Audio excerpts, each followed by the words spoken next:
And while we're on the subject of Barret CUDAs, here comes the simple CUDA. 1970 All-American Racers AAR CUDA hardtop. Well, I would have to say the AAR CUDA and the Challenger TA are the pair of these cars I would want the most, because they are the road racers.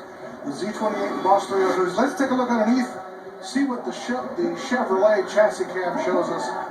Appears to be a very stock and unmessed with, just the way I like an AAR CUDA. And there's an unusual exhaust system with the mufflers and the side exhaust stuff. What a great touch that is on this car.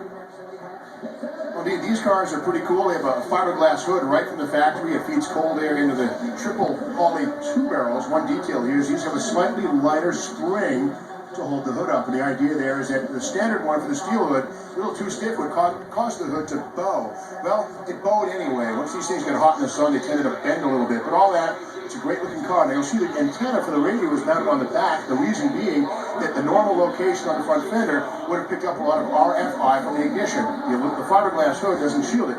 Back here, it's okay. Your reception's fine.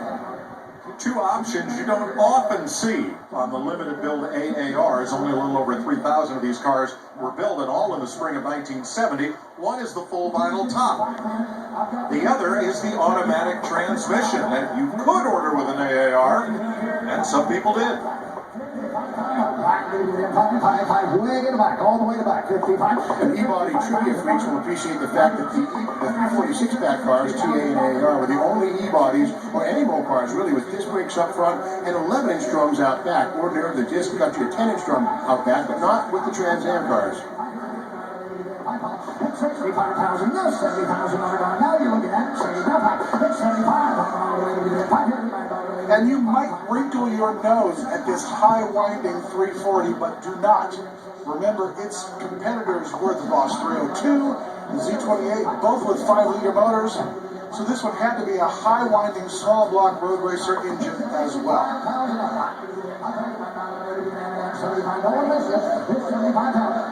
75 pound, last one, 75 pound, 70 careful, Tom, 75 pound, it's 75 pound,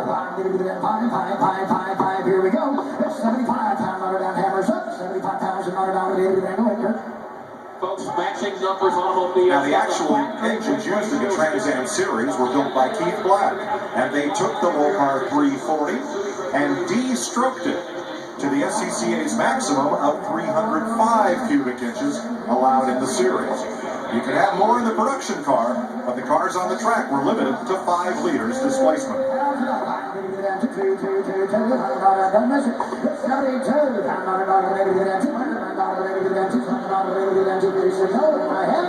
So, $71,000. Thank you. 71,000.